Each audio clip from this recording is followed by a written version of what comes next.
Welcome, everybody, to the Modern Day Overthinker podcast. Thank you for tuning in. If it's your first time tuning in, welcome. If you're a returning listener, I appreciate you as well. This episode is with my cousin, Greg Cooney, a.k.a. Greg Cooney. I just call him Greg. He is almost exactly a year younger than me. We've been very close our whole lives, even though he lives in Oklahoma. One of those people I can just pick up where I left off with whenever I talk to him. More like a brother than a cousin to me. We share a lot of things in common, being in recovery and dealing with mental illness. However, something we do not share, but we were able to talk about was him losing his dad at a very young age due to suicide, and he was very open about that and shared his story. So, R.I.P. Uncle Mark. Disclaimer, we did get kind of goofy on this podcast. Shared some stories. Greg shared some stories that were pretty detailed about drug use, so disclaimer there. We laughed about it. I was not laughing at Greg. I was laughing with him. We can laugh about it now. It happened in the past. So just want to let you guys know that. I'm not laughing at addiction. I understand it. We have a dark sense of humor. When you get the two of us together, it gets a little goofy. This was a great episode. So enjoy this episode with Greg Cooney, a.k.a. Greg Cooney. Or just Greg, my cousin.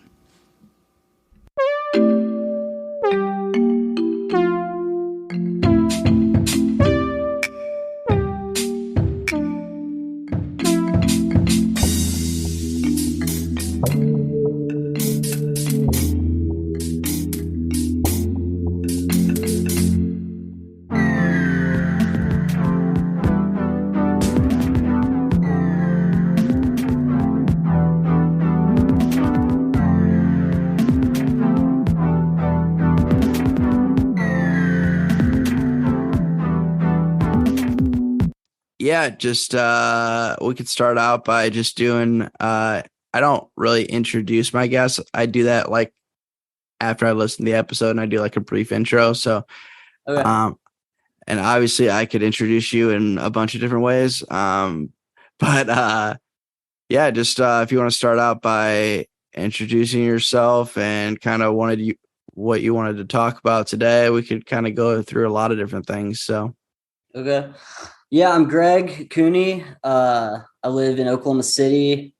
I'm actually from here, but I lived most of my life in Norman, Oklahoma. You don't know where that is. But yeah, I just kind of wanted to get on here and talk about tell a little bit about my story, some things that I've been through, some things I've overcame. I dealt with a parent who committed suicide. I've been in and out of drug and alcohol rehabs, psych wards, hospitals from the time I was 16 until I was 24. So that's a lot to cover. And I work in the mental health and drug and alcohol field. So I work at a treatment center here in Oklahoma. Can touch on some stuff about that. And I'm in recovery myself as well. So I do a 12-step program here in Oklahoma City. I didn't realize. Yeah, you were born in Oklahoma. How long did you live in Oklahoma City before you moved to Norman? I don't know. Probably I think like a couple of years maybe. Yeah, I was gonna say you had to be really young because I always remember just you living in Norman from what I can remember. Yeah. And also another thing to add to this is you are my cousin, so that's another. Yeah. That's another addition to the intro. That's you're definitely my cousin. We're related. More like almost like brothers, though. You would have been a good brother. Yeah, it's tight. It's always been like that, man. It's like one of those things where we could just pick up where we left off. That's how our relationship's always been, which is cool. Yeah. And I don't have that relationship with a lot of people. There's a lot of people I just don't talk to anymore, you know? Yeah, for sure. I got a buddy Jim who's like that, and my best friend Hootie, and then you for sure. Like every time we talk, we can just kind of start cracking up, get into that dark humor and Oh talk about yeah. where we're at. Oh yeah, for sure. I just reached out. My friend Dylan's like that. So shout out to my friend Dylan. He just had his first kid, first son. Which Baby he's like, Dylon. yeah, baby Dylon. He's like, I feel like a real adult now. I'm like, that's what it takes. I'm like, Yeah. I think even after that, I still won't feel like a real adult. I feel I'm, like I've reached a certain level of success by not having a kid and yeah, being like, 31. yeah, I'm pretty Like shocked. I'm ready to fucking peak. Yeah. Yeah, And I don't know. plateau. Cause I think about having a kid and I'm like, A I lot of don't know, man. I'm too selfish. yeah, that's another thing. Where I'm at. I feel that same way about relationships too. Where it's like I think I want to be in a relationship, and then I'm like, I don't know. I kind of like doing whatever I want to do all the time. That's pretty Yeah. cool. That's pretty cool. So Yeah. No, for sure. I end up screwing up all that. I'm screwing up all that. Yeah. I'm like, maybe I'm gay. Yeah, maybe I don't know. I got a lot of questions. Maybe I need it. Maybe I need to go back to therapy. Yeah. Yeah. I just started seeing a new therapist. I switched. I fucking divorced or broke up with my last therapist, which is way easier to do when it's virtual, man. You just change it on that. I was using I've been using BetterHelp. Yeah. You just hang up on them. Yeah, well, after the last appointment, I just fucking said you could just go in and just change your therapist and just switch it. You just You just ghost him. Irish, you could buy them. I just ghosted the crap out of this guy. Yeah. I was like, That's dude, tight. yeah, I didn't like his vibe, man.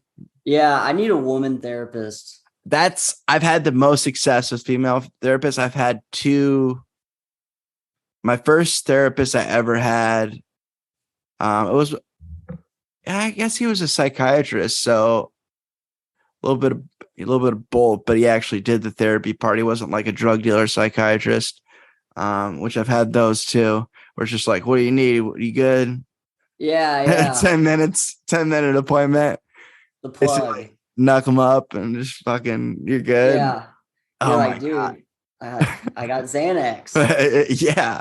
You got those bars, bro. Like, geez, it's ridiculous.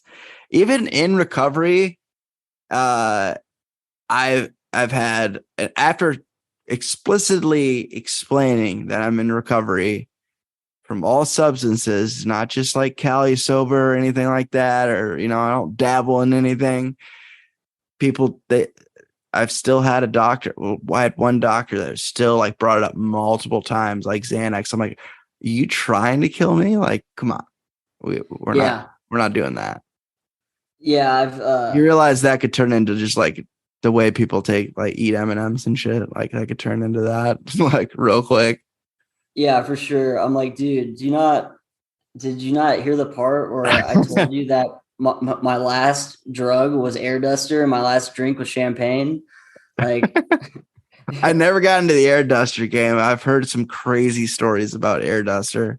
oh, dude, one time oh, fuck, I went into like a CVS and I bought like, I discovered it because I was hanging out with my friend Evan and he was like huffing this can and I think I was like, it was right before I got sober. I was like 24 You're like, and what I are was you? just like, what? Where you're like, what are you doing? Yeah, I was like, what are you doing? He was like, dude, it's like doing whippets. And I was like, no, isn't that keyboard cleaner? And Yeah. he handed it over to me and I was like, dude, this is great. Like, so I went to CVS and I got like 5 cans and I was homeless. Like, I didn't find out that I was homeless until my first sponsor told me. He was like, yeah, living on your mom's couch is homeless. And I was like, oh, Oh, okay.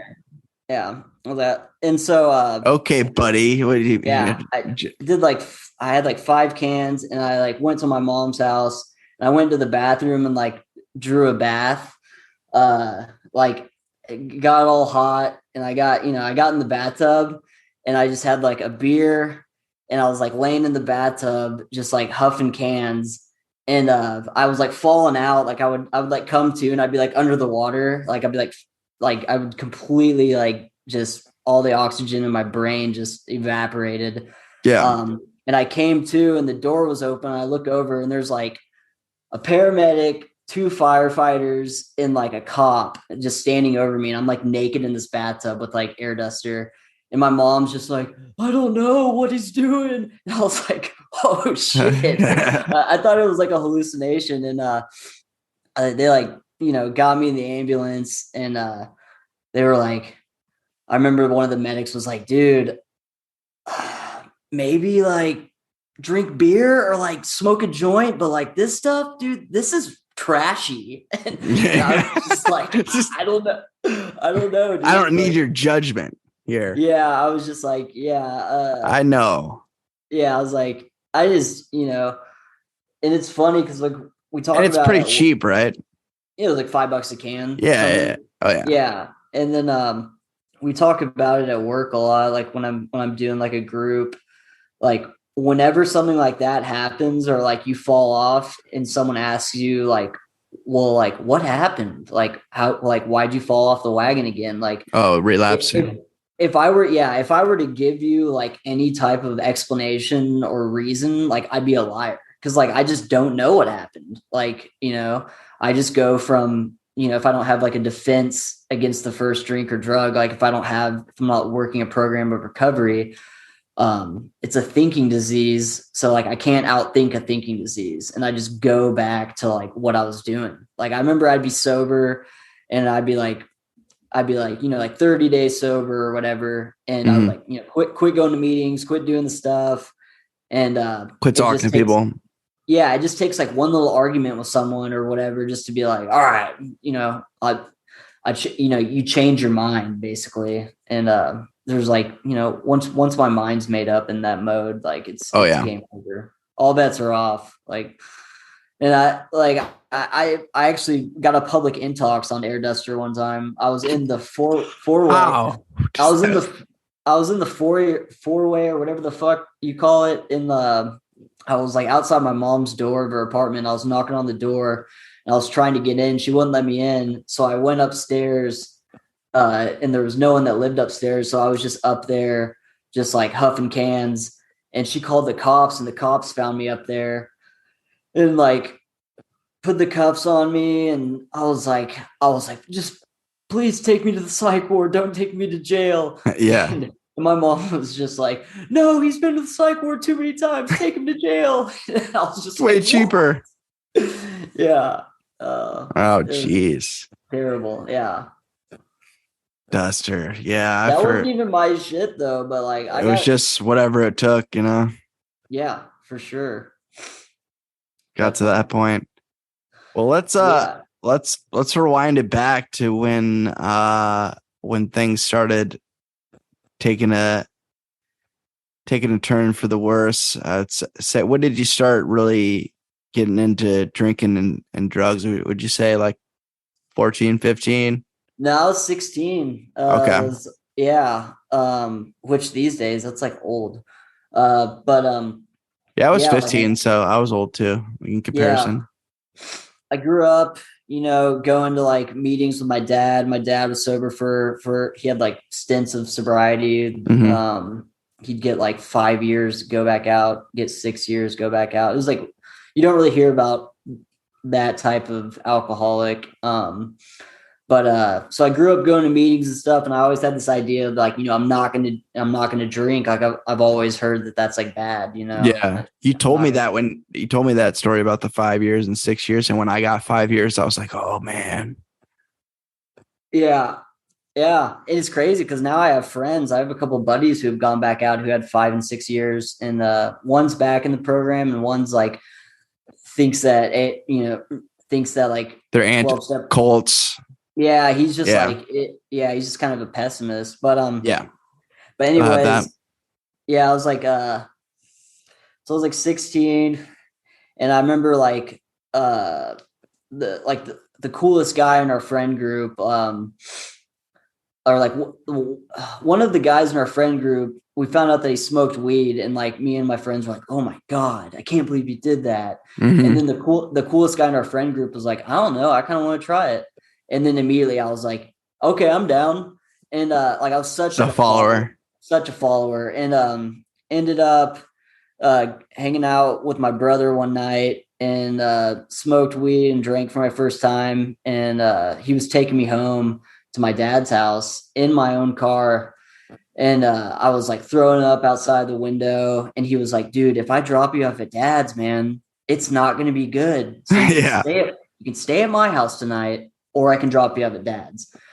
And I was like, "All right, take me to your house." And Good call. yeah, like long story short, I like, threw up or whatever. But I remember the feeling of the alcohol and smoking the weed. And I remember just being like, fuck, dude, I made it. Like I finally just This like is what I needed. all the insecurities and all the I'm thinking about what you're thinking about me and all that was just like gone. And although I threw up and I ended up, going to my brother's or whatever, like, I chased that for a long time. And I woke up and my dad called me and he was like, "Hey, you didn't come home last night. And that's pretty odd." And Yeah. and he was like, "I just want to let you know that it all starts here." And he like hung up on me and I was like, "Oh shit." It was like a movie trailer. I was like, "What's going to happen next?" And The so like, credits. yeah, and Opening credits after that. so like, and after that, there was like, so it's crazy that this timeline is pretty short of like a lot of things that happened. It was like a Yeah. week later, drank again, did all that. I'm like smoking prime times outside of my house in the middle of the night behind my dad's car, and while he was asleep. And Are you talking about so hitters? the little prime time, it's like a little cigar. Okay. I It's didn't know like, what those are. I don't even know what they are anymore, but like, Like cigarillos type of thing, like no, a it was like black and small, like mild. it's more like a baby cigarette. That's what it looks like. Okay, gotcha. Yeah. Um, and I get like the head rush and stuff. And Yeah, so like I was just dipping my toes and everything. But I remember my reaction to all that was way different than my friends. Like I was like, "When are we doing it next?" yeah. And That was all you looked forward to. yeah. And they're like, "I don't know. Like if someone's mom goes out of town or whatever, we'll do it." And I was like, "Yeah, okay. Well, like I'll buy the beer." Like I was Yeah, like a go getter for it. And so I remember, so one night I was on the phone with my ex-girlfriend, shout out Marissa Brumfield. And she was like, we were talking, I can't remember what we were talking about, but I remember like laying on my bed, and I was living at my grandma's at the time because I was going to Norman North. So I had like just moved out of my dad's house like a couple days before that. And actually, let me go back just like a few days before that. I called my dad and I was like, "Hey, I need gas money." And he was like, "All right, well, I'm at the house." And I was like, "That's weird. It's like 3 p.m. on it was like right when I got out of school." Um, and it was like on like a Thursday or something. So he should have been at work. And I yeah, I go there, and my dad's like in like a full like sweatsuit, like OU beanie, sweater, sweatpants. And I was like, "What's going on? Like, what are you doing?" And he was like, "Well," he just sat there for a minute and he was like, I've been trying to kill myself for a few days now." And I was like, "What?" Because like everything before that was just stability. Like I saw like a small chain of events of like a breakup with his girlfriend, and like I knew that he wasn't really being able to like sleep well and stuff, but like I yeah. never like growing up. Didn't he have like some like restless leg type stuff going on? Yeah, My yeah, mom told me like about that. Yeah, yeah, he would talk about how like he couldn't like he would be so tired, but like his mind like wouldn't let him sleep. Like it was yeah, just like straight racing thoughts. And so when he told me that, I just like I kind of went into like survival instinct mode, and I was just like, "I need to take you to the hospital." And like I don't know anything about psych wards or anything at that time. I'm just yeah. like, so I took him to the hospital. I drove him there, and they admitted him to the fourth floor of Norman Regional. And when he got out of the hospital, like 4 days later, he, talked to me and my brother, and he was like, "Hey, I'm going to get back into church." Like, he was like, "I'm sorry if I become a Jesus freak, but like, I need to get, I need to like get my stuff together." Cause like, he was like, I'm never gonna put you guys through that again. And, so I stayed living at my grandma's house. And it was like, man, I think it was like a week later or something when I got a call when I was on the phone with my ex-girlfriend. It was my brother. And he was like, "Hey, I need you to come over to Dad's house. Like, something's going on." And he wasn't over there yet. I went there, and I was like thinking that my dad was like fighting cops in the front yard or something. I Yeah. show up, there's like a cop car out front, no lights on, and my brother's out there, and my brother's like crying. And I like felt that I knew what happened, but I Yeah. didn't really know. And the cops told us that my dad had hanged himself in the garage. And I remember just being like, I'm only 16. Like, I like Yeah. I didn't really know how to react. Like, it was just, I got in my car, my brother got in my car, and my brother's like rolling a cigarette. And I was just like, I gotta get the fuck out of here. And so I went and stayed with a friend that night.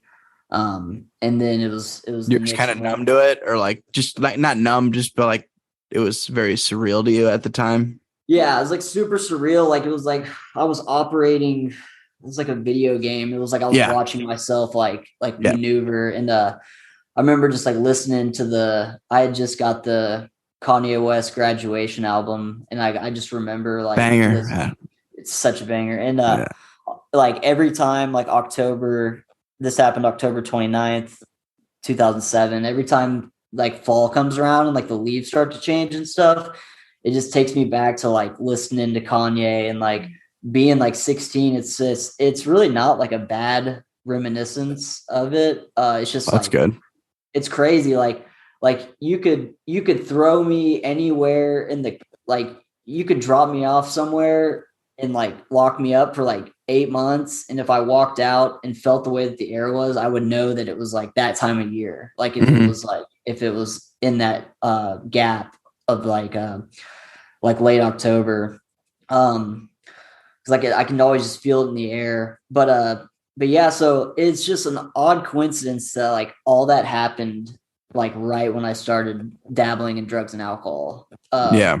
Because whenever that happened, everyone just felt really bad, and they'd invite me to parties. Like, I remember Yeah. this guy was a senior in high school. He invited me to So you like were a sophomore at the time, right? sophomore. Yeah. He invited me to go see Lil Wayne at the Ford Center. And Dude. yeah, I like went and saw Lil Wayne with like these guys, and I was all like, I was just so like fried out. Like, I don't even know. But yeah, and that was whenever I got hospitalized for my first time. It was like right after that. I had like it was back when they still had like 1,000 milligram Tylenols, and I ate like 20 of them. And I wasn't really trying to kill myself. I was just trying to like numb out. Yeah. But I told my mom that I did that. Because when my dad died, my mom came back in my life. I was like, "Hey, remember me?" and Yeah. Yeah. I was like, "Oh shit." Oh, hey. Yeah. Yeah, she did the best she could. But um, so I went to a psych ward, and whenever you're like an adolescent, you don't just leave those places after a few days. Like, I was there for like 2 months, and Yeah. They keep you as long as they yeah, can. and it was buck in there because I was there with like, I was like the oldest one. There's like kids that are like 12 and stuff, and they're like running around and getting shots in the ass because they're like going crazy, and I'm just like, and I'm like, I'm just sad. I'm just real sad. You guys are I'm just, yeah. all over the place. But yeah, when I got out of there, I like, my teachers just like let me like pick up where I left off, and I like Mhm. tried to do school, and I didn't do too well, but I passed. And like the year I graduated,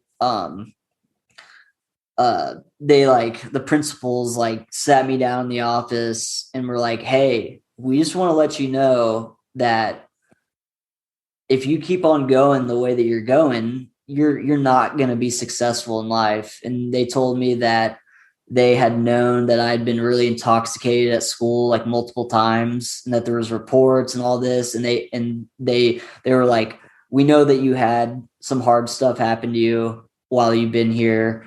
And we just want to let you know that didn't, all of the stuff with you being intoxicated and coming to school high and drunk, like it didn't go unnoticed. And Yeah, we knew. Yeah. And I was just kind of embarrassed. And looking back, like I get like them understanding, but they shouldn't have gave you that full pass, Yeah, I was like, all right, well, do I get to graduate? And they were like, you have to go to Saturday school every Saturday until like school's in. And I was like, okay, whatever. So I did that, and I graduated, and like I couldn't tell you what happened from like sophomore year to senior year. Like I was like never in school really. And then everyone went to college and stuff, and I was like, I just had no direction, Like at that point, like alcohol was affecting me differently. Like I was becoming dependent on it. I would become really like, whenever I hated myself because I just was just so wrapped up in myself, and just like wasn't a good person. And I was covering it up with the alcohol and the drugs. And like that would come, like every time I drank everything I hated about myself would just be exposed. And I was so like, just like hateful to people. I'd get kicked out of like every bar, I was always arrested. And then going forward, like I tried to move out to Iowa. I moved out to your parents' house, and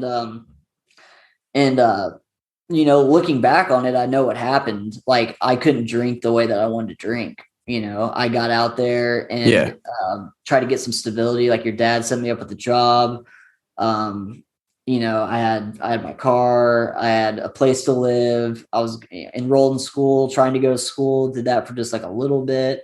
And I remember one day I just like realized that like I was so far out of my comfort zone, and like I couldn't stand to be in my own skin. Like I wasn't able to numb out the way that I wanted to. And that's like the progression of alcoholism and drug addiction. Like it just gets more severe as time goes. And so I just one day just packed up all my shit and bailed. And like I didn't think anything about it. Like it was just like, I was like, oh, well, they're upset, whatever. And just running like, was. It was like, you don't understand, like this is my life, like it's all about me, entitlement shit. Yeah. And so when I got back, like the house that my mom's living in, it was like being foreclosed on, and then she moved into this like Section 8 apartment, and I was like living with her, and just like no direction. And when my dad died, I got a life insurance payout. And so I'm just like drawn from this money, like, I not thinking that like I was just, just trying to survive. Not realizing that like I should maybe get a job or like go to school or do something with my life. Like that was never on the radar. Like I just didn't care. Like I really like didn't have any ambitions. I was probably depressed and didn't even realize it. And I would just, I didn't say probably, but yeah. And what I would do is I would just zigzag around the country and go to concerts. I started following around this band STS9, and like I still do that today sober. But I would just go to different cities around the country and meet people and stay and overstay my welcome, and then finally make it back home. And then I would end up in like random cities around the country, and I would get so messed up that I would end up in a place like a psych ward, and I'd be in like Atlanta, Georgia, and my mom would get a call, and she'd just be like, "Where are you?" And I'd be like, "I'm in Atlanta." And she's like, "What?" And like I would just go like missing basically. Yeah, MIA. Yeah, I would somehow make it back home. And that went on from the time I was 19 until 24. And then, I had my best friend Hootie was always there for me. Like he always like was like willing to help, but like Mhm. I'm really glad that no one ever let me like stay with them or like do anything like that. But they would pick me up from the hospital Mhm. and answer my phone calls, and then it got to a point where like no one really did. Like Yeah. my best friend would, but like and I needed that. I'm the type of person, I need everyone to quit trying to help me or feeling sorry for me, because like I need to hit that bottom. I need to have that self implosion. Some people need that. Yeah. Yeah, I for me, I really needed to have like no one answer the phone, and I No one went to my co-signing first, you. yeah, co-signing my bullshit. Like Yep. it's and went to my first rehab when I was 22. And I was in like Tonkawa, Oklahoma, and it was a joke. It was like this what was it? It was like a shack basically with like dividers and then like twin size beds, and it was like a 49-day program out in the middle of nowhere. And 49. yeah, 7 weeks. Weird. All Yeah. right. Give me my 49-day certificate. Yeah. It was called Alpha 2. And I think they got closed for like embezzling. It was like a state funded treatment center. Oh yeah. And Yeah. because like I went to, like, I was dating this girl at the time, and I wanted to get away from her. And I went to the doctor one day just to try to get on some meds or something. And the doctor was like, "Do you drink?" And I was like, "Yeah, I drink." And he was like, "How much?" I was like, and I was honest for the first time. I drink until I'm really drunk, like every day. Or like, and I was like, well, I have stomach issues too from drinking. So sometimes I can't, but like I have to, I end up drinking every day. And he was like, well, how long you been doing that? And I was like, since I was like 18, 17. And he was like, you've gone that long? Like you've never taken like a 3-day break or anything? And I was like, no. And he was like, you need to go to a detox center, because if you try to quit, like you could You have have withdrawals. seizures and you could die. And so he like Nah. gave me a Yeah. reference to like this detox called TRC. And I was like, oh, I can go there, and then that'll be a good excuse to get away from my girlfriend. And Oh so yeah.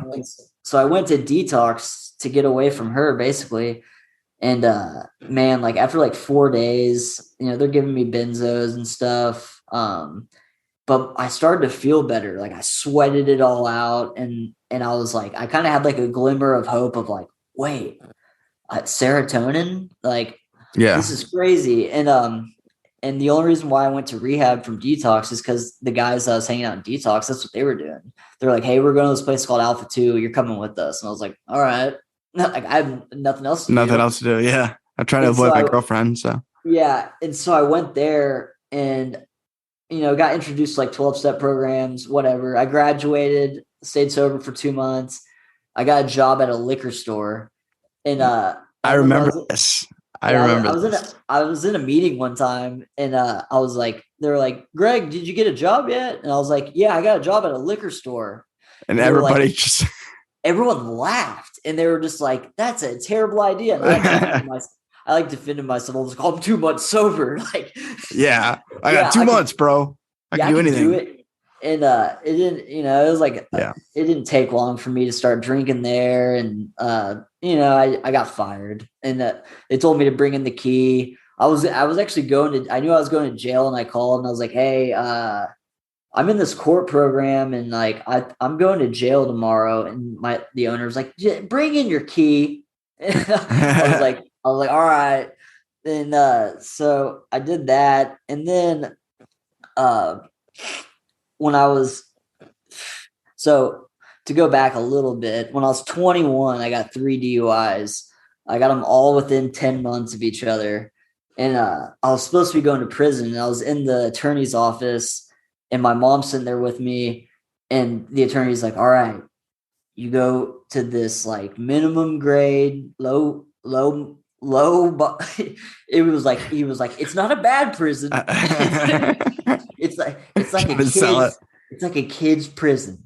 And like trying to grease me down on like the prison stuff. And I was like, he's like, you just got to go for a year, maybe a little bit more. Like, and I was like, oh, there's got to be a door 3. And, Yeah. and he was like, and my mom was like, just go, just do it. Like, just get it over with. And I was like, Mom, I don't want to go to prison. Yeah. And like, I'm like yelling, she's yelling. And the attorney's like, both of you shut up. And he was a drunk, but he was a really good attorney. And, he was like, I'm not ready to sell you down the river quite yet. And I was like, why did you tell me I'm going to prison?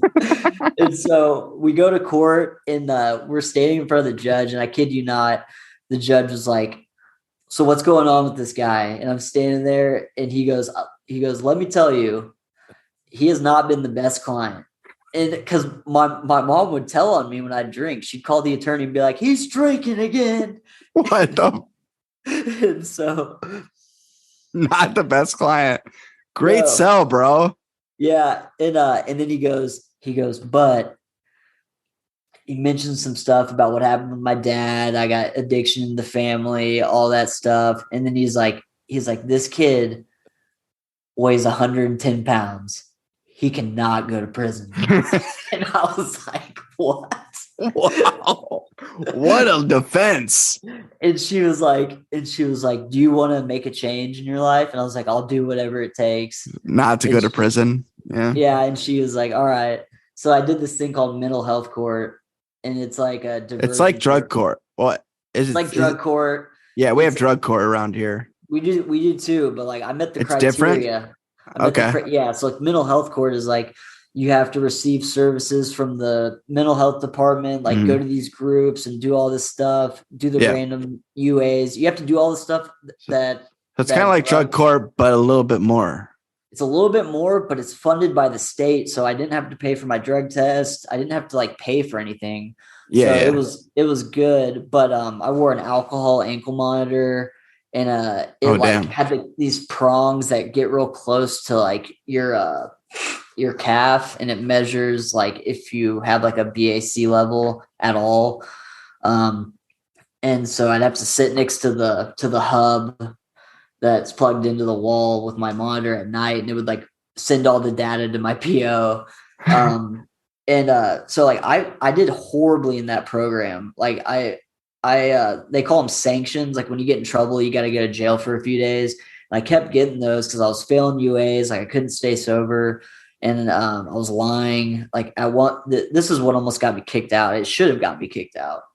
But I told the judge, I was like, I want to go to Colorado because my family, we all go to Colorado every year for like a family reunion type thing. And we go camping, and they bought it. I was like, that's a lie. All right. Yeah. Like that is a lie. And I was really just going to see STS9 at Red Rocks. And so I flew out to Colorado, and my buddy who's been sober for like 6 years, he's been sober now for like 11 years or something.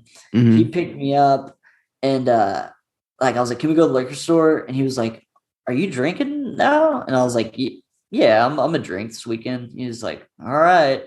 And I go to the liquor store, and this is like I was only there for like 3 hours, and I go to the liquor store, I give it, and they ask for my ID, and the guy looks at it and he goes, this isn't you. And I was like, no, that's definitely me. It was my ID, but like in my picture, my face is all puffy and stuff. I'd got a new ID like after a bender that I went on where I lost my wallet and stuff. So I look like ridiculous in this picture. And I was like, dude, that is me. And he puts out a piece of paper. He's like, sign your signature. And I signed it. And he was like, no, this is not the same. This is not you. He was just takes my ID.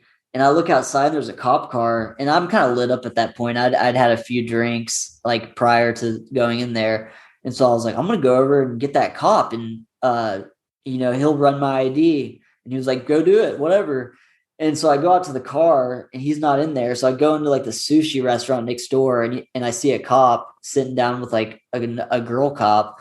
I like tap him on the shoulder. And I'm like, hey man, like they won't sell me beer, and they took my ID because I think it's fake. And he was like, I'm eating right now. And I was like, dude, do your job. And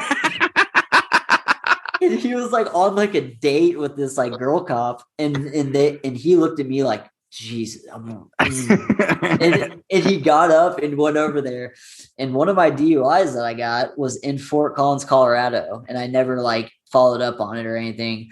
Oh, I know So where this is going. I remember this now. he runs the ID and he's like, oh yeah, this is definitely you. And you have a warrant out for your arrest in Fort Collins. And I'm in Boulder at the time. So he arrests me for, it's all crazy because it was really me, but like, I just like walked into it. And I go to jail and then they transfer me to Fort Collins. And by the time I get out of jail, like I got out of jail, went to a bar and I met this girl named Wendy. And she was probably like, oh man, I was 23 or 22 and she was like 39 or something. And we started drinking together and I went home with her, did all that. And I ended up, she had like this bowl of Valium. It was like full to the brim, like small bowl, but still like full. And she would just have me eat like handfuls of those. Like she'd leave me little notes in the morning. And be like, wasn't she a doctor? Yeah. Yeah. And she was like, eat as many as you want. And so I like all this, I like came to one day and realized I've been with her for like 3 or 4 weeks. And so I like got a plane flight home while she was at work, like just bailed. And then I like showed up to court and I was so messed up on benzos. And they were like, where have you been? And I like told them that I was like, I just got back. And they were like, no, like, my mom found out what happened and like the cat was out of the bag and they're like, we're going to terminate you and you're going to go do your prison time. So I went to jail and I wrote like the judge a long letter and I think she got it. And then like she added up the days that I was out of town and then made that my sanction, which was 5 weeks. So I spent 5 weeks in there. They let me back in the program and I went to another rehab. Yeah, you should have got kicked out for sure. Yeah, went to another rehab, got out, didn't stay sober, but I was honest going forward. Like I'd call my PO and be like, "Oh, I'm drunk," and she'd be like, "God damn it!" and so I like ended up going to rehab again, and that's when I finally got sober. I bought into all the stuff. I took all the recommendations. Yeah, you're just like, I finally saw that all the people in recovery weren't full of shit. I was like, these guys used to be just like me. I'm just going to do what they did. And it takes what it takes because before I just thought I was an exception to the rule. It was like, yeah, I'll do this, and this, but I'm not doing that. And I'm not doing that. And I don't believe in God. My dad killed himself. I just like, I did all the, all the things to make myself unique. And, but when I finally just completely surrendered and bought in, like, life started getting good, like really quick. Oh yeah. That's how it works, man. It's weird. It's very weird. And the longer you stay in it and keep doing what you need to do, the better things get. That's what I've noticed. I mean, obviously not everything's been perfect since I've been sober either, but in comparison, I'll definitely take it for sure. Yeah, no, 100%. It's good. And then like, when I had like 9 months, I started working at the treatment center that I went to. And then I worked there for like 2.5 years. And then when COVID happened, my mom ended up dying. She was in the hospital with like heart issues and she passed away. But like during all that, I got to like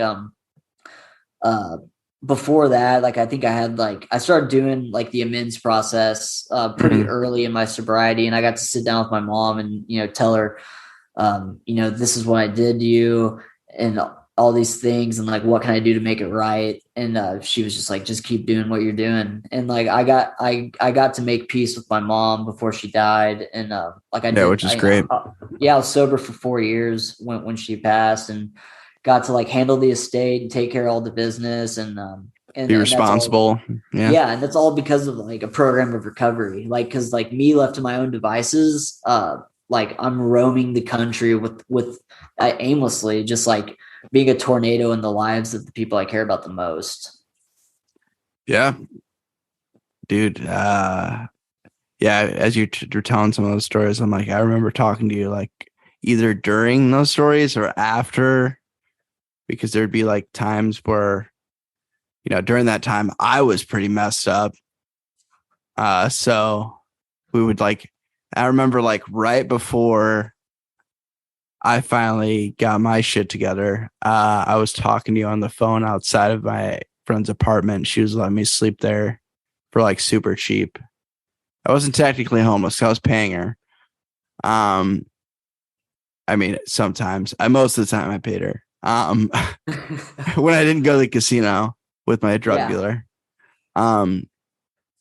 But I remember calling you outside the apartment, and I was just like, yeah, man, I'm still doing this. And you're just like, yep. And you're like, yep, heard all this before. You could just tell, yeah, and it was not long after that. I think that was after I think I got my DUI. And because I kind of flew under the radar for a little bit after I got my DUI, and we're just kind of didn't drink as much, but still doing other stuff, substituting. I did a lot of substituting, and I thought marijuana wasn't bad, it's fine. Because everybody talks about how fucking great it is all the time, and not for everybody. It made me weird. Yeah, it made me real weird. I don't chill out. I don't chill out on weed. I'm like, dude, it makes, and I know me and you both have OCD. It messes with my OCD hard. Oh yeah, dude. No, for sure.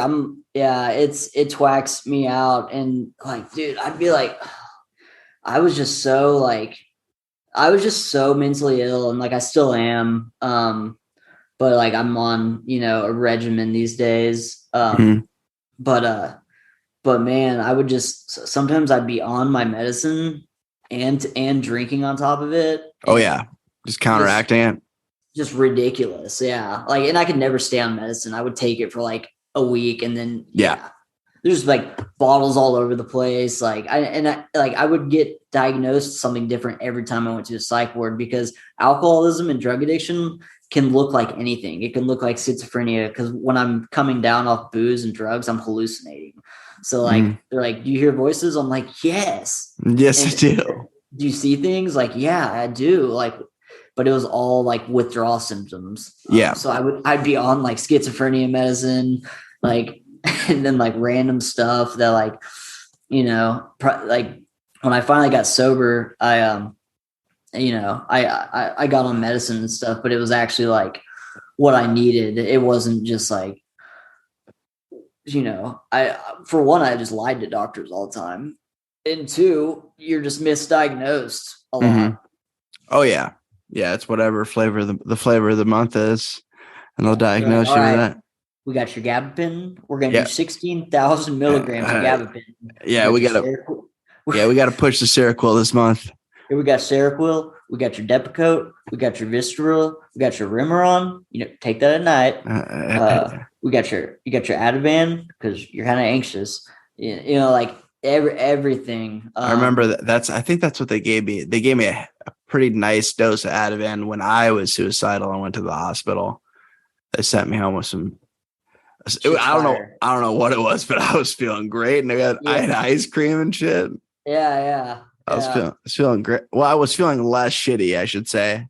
A lot less shitty than when I went in there. Because they're like, well, you don't have any plans. I'm not a big planner, so not really my thing. I should probably still be here, but whatever. I guess I'm leaving. Stupid.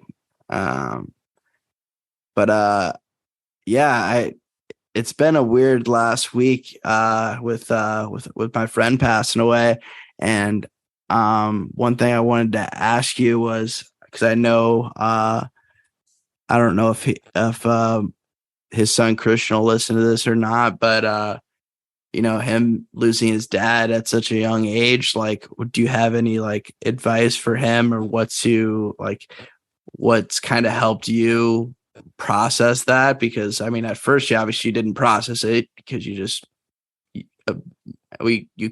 know how to process it other than abuse substances.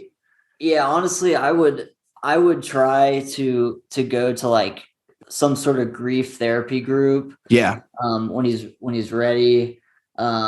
Yeah. And Cause this then is all just happened. So yeah, when he's ready to do that, because like I just dodged all that for so long, and like I'm just now with the therapist like diving into like all of that, because like I've been able to freely talk about it for a while, but like I still feel like it happened not that long ago, and it Mhm. affects me like every day. And you can trick yourself into thinking that it doesn't, but my reaction to life um sometimes is very poor, and I think it's due to like trauma and like not ever addressing certain issues.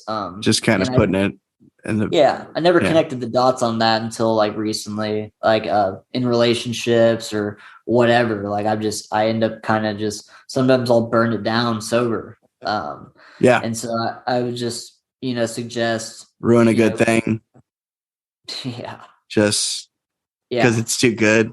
it's just too good. And I'm gonna I'm a role assigner, and if you're not fulfilling that role, then I'm out. you Yeah. know yeah. You have expectations. You set expectations for people.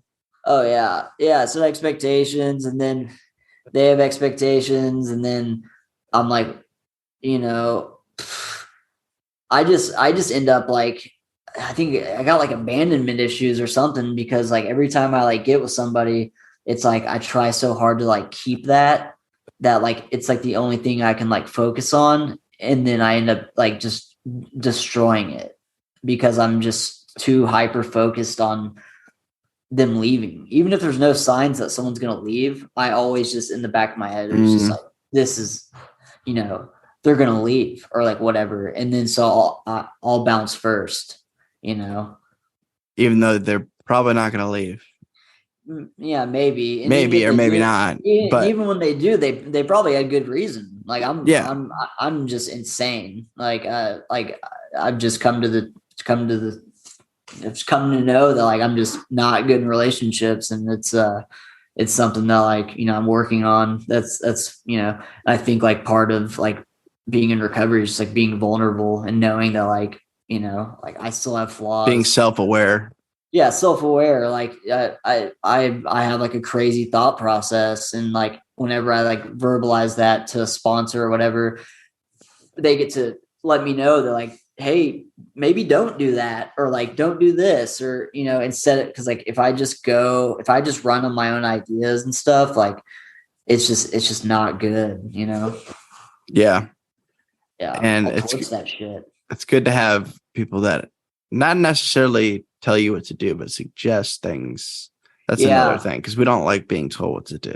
yeah, and you can always find someone who's been through the same thing, even if like your sponsor doesn't know or whatever. Like you're like, Exactly. hey, That's another thing. Is like your sponsor is a good guide, but you can't just have one person that you go with all of every single life problem. He's not a wizard, you know? yeah, I wish he was a wizard though. That'd be cool. Yeah, that'd be sick. But He he's just a my sponsor. guy that has been around longer than you and has worked the steps more, maybe. That's Yeah, my basically. sponsor's kind of a wizard though. He like travels all around the country and talks, and it's funny. He's got like little sayings like everybody knows, and Oh, I yeah. mean, Cliche yeah. guy. Oh, but they're good ones, man. He Yeah. calls What? he calls himself a go-getter. He tells a story. It's funny. He was like, I was just drunk. I was just drunk in my house all the time. I didn't work for 3 years. My law firm was burned to the ground. He's like, my wife. He goes, I was a go-getter. My wife goes to work. I go get her. Good Lord. Pretty good. Is your shit about to die? Yeah, it is about to die. Oh, It's on two. We should probably wrap up then. Oh, my Yeah, watch is about to die. Everything needs charged we're apparently. just scumbags. Yeah, dude. Well, this is like an inherited watch from my dad because he got a new watch, and he's like, "Well, do you want this?" I'm like, "I mean, I'm not gonna turn it down. I guess He's like, I'll give it to you for an installment plan. I'll just remind you that I gave it to you in like a couple of years. Yeah. I don't know if he'll do that, but he might. Maybe. You never know. But yeah, I really appreciate you being on, man. Get me able to catch up. As we say all the time, we need to make this a more regular occurrence. I'm terrible at reaching out to people in general. I'm trying to get better about that. That was another thing I kind of, you realize a lot of things when people pass away he wasn't super close to me, but he was a good friend. He was a good guy, and he was a good guy to a lot of people. I'm like, man, that's the best way I can honor him, man, is like just being the guy. He was just, everybody said the same thing about this guy. Like and it wasn't like, like you're at a funeral and everybody just like blows smoke up the dude's ass or whatever. This guy was legit like a good guy. Like had no enemies. Yeah, like yeah. I mean, he might have had a couple. Everybody's got a couple, but yeah, that's like my buddy Jim. He's a Jim, GEM. Yeah, and like I mean that I'm striving to just do better than I did yesterday. Like exactly. In the morning, I do a little meditation, and I'm just like, I need to get into the meditation. Everybody's been talking to me about it. I had somebody on recently. That's a podcast in the vault. I've just been knocking them out and keeping them in the vault because, like, if I want to release an episode every week till the end of the year, I gotta keep it going. Yeah.